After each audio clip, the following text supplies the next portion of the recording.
अस्सलाम वालेकुम दोस्तों, मेरा नाम है अली उमर, हमेशा की तरह मौजूद है दाऊद और आप देख रहे हैं जिस वक्त क्रिकेट लवर अली शो को गेस्ट्स देखना तो है। दोस्तों आप लोग से बात करने जा रहे हैं, बात करेंगे जी आज आपके साथ टॉप क्रिकेट न्यूज का सेगमेंट आज आपसे शेयर करेंगे। नंबर 1 पे आप उससे बात करने जा रहे हैं, जो हमारे पास अपडेट आ रही है वो आ रही थी पाकिस्तान और न्यूजीलैंड को लेकर। पाकिस्तान और न्यूजीलैंड का शेड्यूल जो अनाउंस कर दिया गया, इस सवाल से बात करेंगे जी कि आईसीसी का जो डेलीगेशन है वो पाकिस्तान विजिट करने जा रहा है, कब विजिट करेगा इस पर बात करेंगे। और बात करेंगे पीएसएल की जो फ्रेंचाइजीज है वो आप कह लें कि अपने पैसे मांग रही हैं, जो कुछ पैसे उनके रहते हैं कब तक क्लियर हो जाएंगे इस पर बात करेंगे।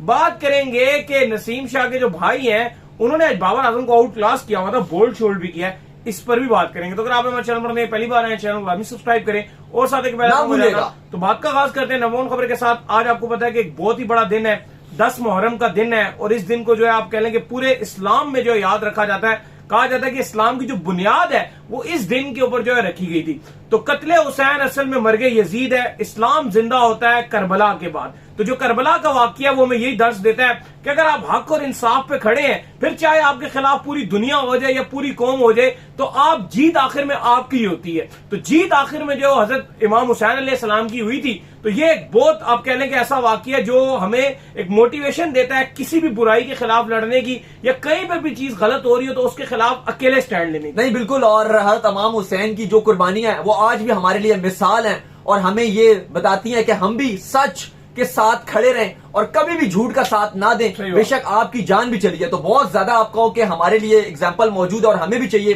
कि हम उस पर इंप्लीमेंट करें। बिल्कुल। तो बात का आगाज करते हैं नंबर 1 खबर के साथ। तो पाकिस्तान जो टूर करने जा रही है न्यूजीलैंड का, यकीन करें मतलब बहुत ही जबरदस्त मुझे पॉजिटिव वाइब्स आ रही हैं कि पाकिस्तान अभी तो फिलहाल जैसे भी है, आपको पता है करंटली पाकिस्तान इतनी सीरीज जो है शेड्यूल नहीं कर सका, लेकिन अब आगे ऐसा आ रहा है जैसे पाकिस्तान ने बीसीसीआई के कुछ स्टेप्स को जो है फॉलो कर ली है।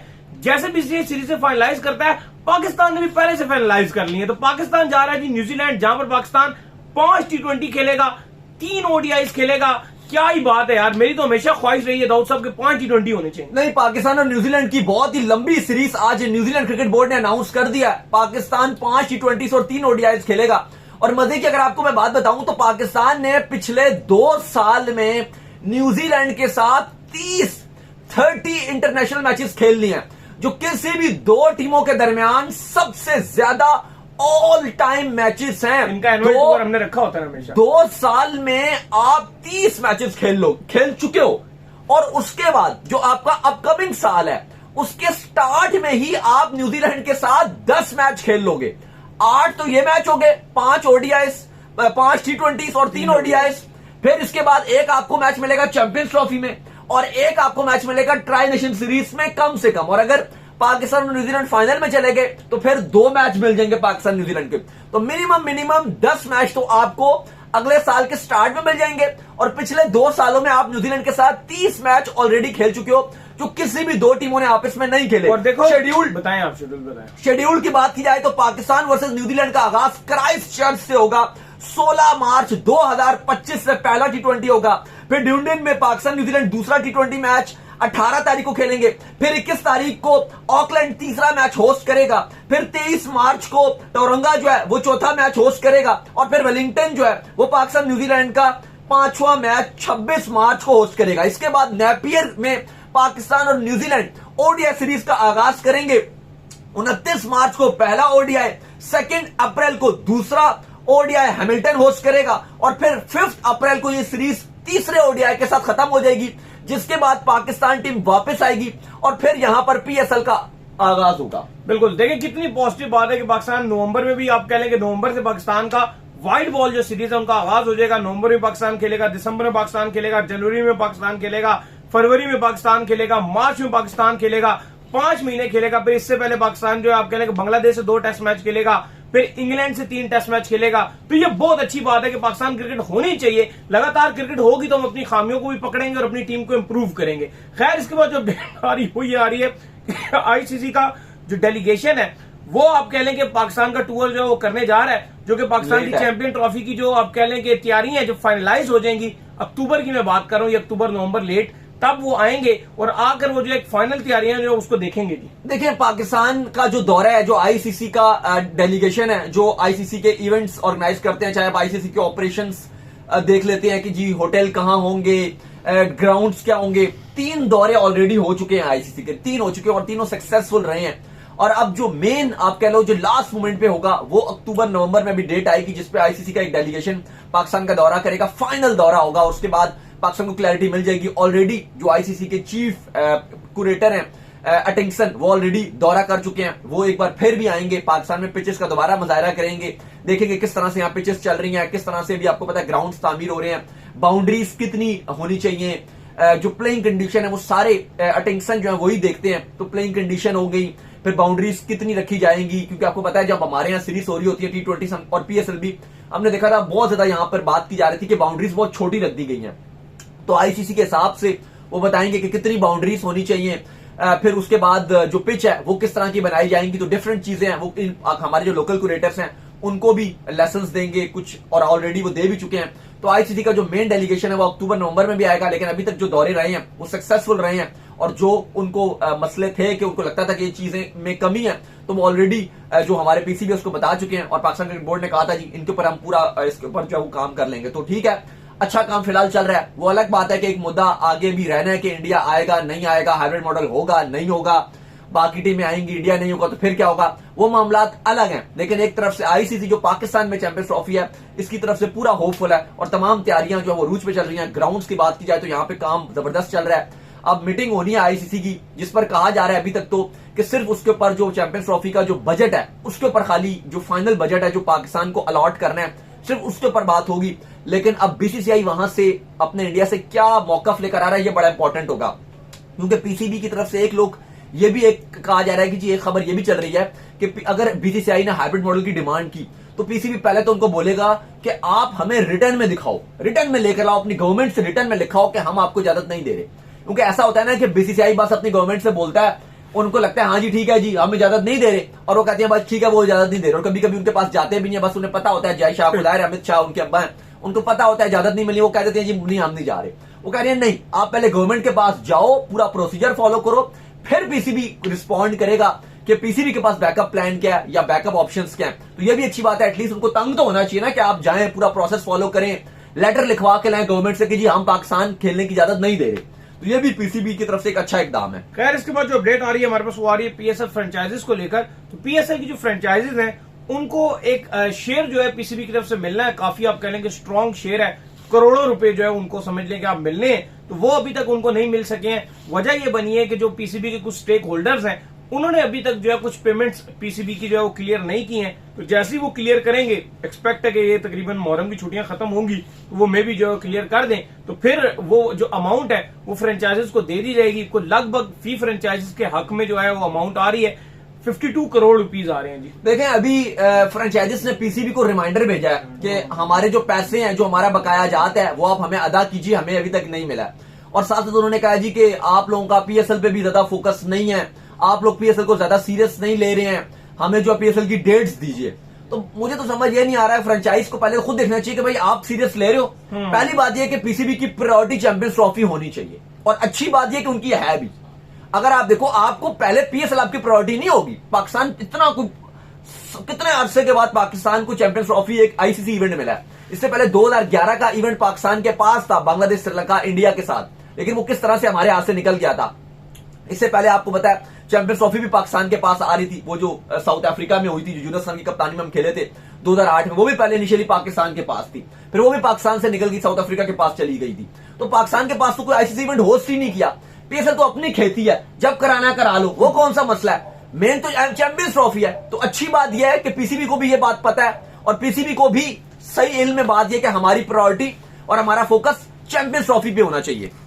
तो उनका फोकस चैंपियंस ट्रॉफी के ऊपर है, और फ्रेंचाइज का यह कहना है जी कि इनका फोकस पीएसएल भी नहीं, तो भाई पीएसएल तो हो जाएगी, वो तो इतना मसला मसाइल नहीं है कि आप भी आपको तारीखें बता दें पीएसएल की।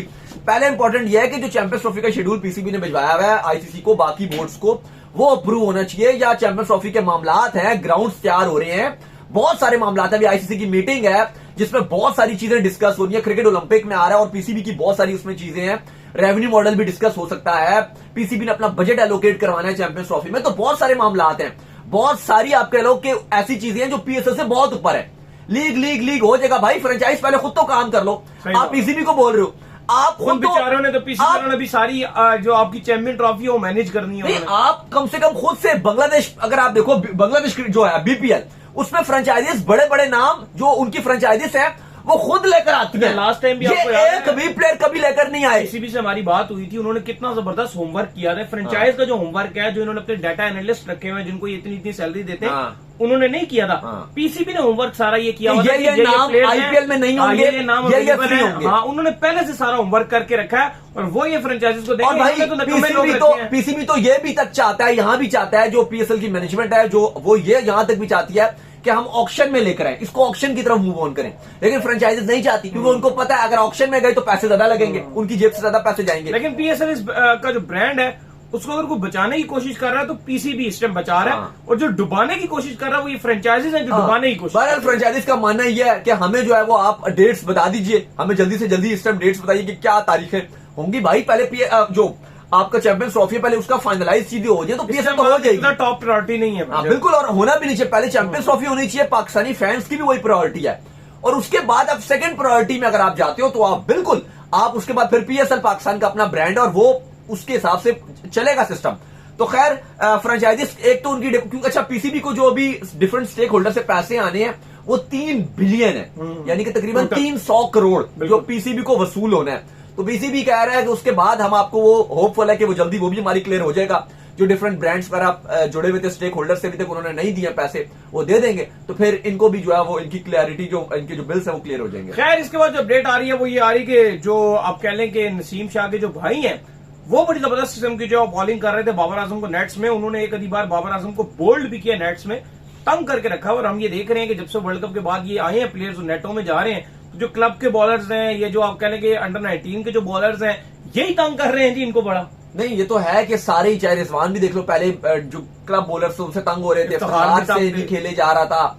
इवन शादाब यहाँ पे जब बॉलिंग कर रहे थे वो छक्के खा रहे थे भी, ठीक है लंका प्रीमियर लीग में अच्छी गेंदबाजी कर रहे हैं, वो क्लब का लड़का मारा, लेकिन बाबर आजम उसमें यासिर खान भी उनको छक्के मार रहे थे। अच्छा, ये जो आपके बाबर आजम है, उबैद शाह जो नसीम शाह के छोटे भाई हैं, उबैद शाह, उन्होंने बाबर आजम को पागल किया हुआ था। ऐसे उन्होंने बोल्ड किया, कभी बाबर आजम के यहां से बॉल निकाल रहे हैं, कभी बाबर आजम को बीट कर रहे हैं। तो जो हमारे देखो अब ये चीज पर एक नजर आती है, जैसे बाबर आजम को उन्होंने आउटलास्ट किया हुआ है, मतलब इसमें no disrespect to Babar Azam, लेकिन आपको एक चीज देखनी पड़ेगी कि जो यंगस्टर्स हैं आपके वो कितना एनर्जेटिक नजर आ रहे हैं। यंगस्टर दुनिया के हर कोने में परफॉर्म करता है। अभी उस दिन हम वो यूरो कप का जो है वो देख रहे थे, क्या कहते हैं फाइनल, उसमें यंगस्टर खेल रहा था 16 साल का, स्पेन का लड़का था यंगस्टर, उसने सेमीफाइनल में भी गोल किया स्पेन के लड़के ने, फाइनल में भी उसने बड़ी कमाल किस्म की खेली, 16 साल का लड़का। लेकिन अब आप एक चीज देखो ना कि आप यंगस्टर्स को चांस देने से बहुत कतराते हो, बहुत ज्यादा आप घबराते हो, आप यंगस्टर्स को चांस नहीं देते। और आपका कप्तान उसमें सबसे ऊपर है, बाबर आजम का अगर आप नाम देखो तो सबसे ऊपर बाबर आजम का नाम आता है, जो यंगस्टर्स को बिल्कुल प्रमोट नहीं करते, इग्नोर कर देते हैं। नहीं, इग्नोर प्रमोट ही नहीं करते, वो आने नहीं देती हैं। उन्हें लगता है कि नहीं जो पुराने हैं वही चलेंगे, वो दोस्त है, वो सीनियर है, फलाना है। सीनियर नहीं भी है तो फिर भी वो कहते हैं जो पुराने हैं उनके ऊपर ही, जो ट्राइड एंड टेस्टेड है उन्हीं के साथ बाबर आजम ज्यादा चांस देते हैं। यंगस्टर्स के ऊपर बिल्कुल इन्वेस्ट करने को तैयार नहीं होती हैं। और आप देखो कि उनको ही यंगस्टर एक उबैद शाह जो उनको तंग कर रहा है, बात उबैद शाह की नहीं है, ठीक है वो अच्छी बॉलिंग कर रहा है, वो फ्यूचर होगा पाकिस्तान का, लेकिन बहुत सारे ऐसे यंगस्टर्स आपको बैट्समैन भी नजर आते हैं। सेम लाइक आप कर लो साहिबजादा फरहान है, वो भी यंगस्टर है, डोमेस्टिक में रन बना रहा है, लेकिन आपने उसको पाकिस्तान टीम में भी अगर चांस दिया, जो पाकिस्तान टूर ऑफ न्यूजीलैंड था, आप नंबर 6 पे चांस दे रहे हो, नंबर 7 पे दे रहे हो। बाबर रिजवान का नंबर खराब ना हो, बाबर 3 पे, रिजवान ओपनर। भाई आप 2 मैच में आराम करवा दो, रिजवान को आराम करा दो, बाबर को आराम करा दो, लेकिन वहां भी उस टाइम शाहीन कप्तान थे, उसके बाद उसको बाहर कर दिया। यार जो सीरीज हो रही है उसने तीनों फॉर्मेट में रन बनाए हुए, आप चांस दो। इतने सारे आपके यंगस्टर्स हैं जो स्पिनर हैं, मेहरान मुमताज हैं, और इतने सारे और आपको कासिम अकरम है, कौन कौन से आप नाम बताओ, इतने नाम है, लेकिन आप चांस ही नहीं देते हो यंगस्टर्स को। सबसे बड़ा मसला ये है। इंडिया को आप देख लो यंगस्टर्स को चांस देता है, इंग्लैंड को दे दो, देख लो वो भी वेस्ट इंडीज के साथ टेस्ट सीरीज हो रही है, टेस्ट में यंगस्टर्स को चांस दे रहे हैं। ऑस्ट्रेलिया को देख लो, वो यंगस्टर्स को चांस देती है, सब चांस दे रहे हैं यंगस्टर्स को। सिर्फ एक हमारा मसला यह है कि ना हमारा जो कप्तान है वो बिल्कुल एग्री नहीं होता। अगर एक तो स्क्वाड में नहीं आने देते, अगर गलती से कोई एक आध यंगस्टर स्क्वाड में सिलेक्ट हो भी जाए तो उसके बाद उसको 11 में नहीं खिलाया जाएगा। अब लोग सवाल पूछ रहे हैं कि यार अगर शादाब की परफॉर्मेंस उस टाइम इतनी अच्छी नहीं थी, आप इब्रार को चांस दे देते।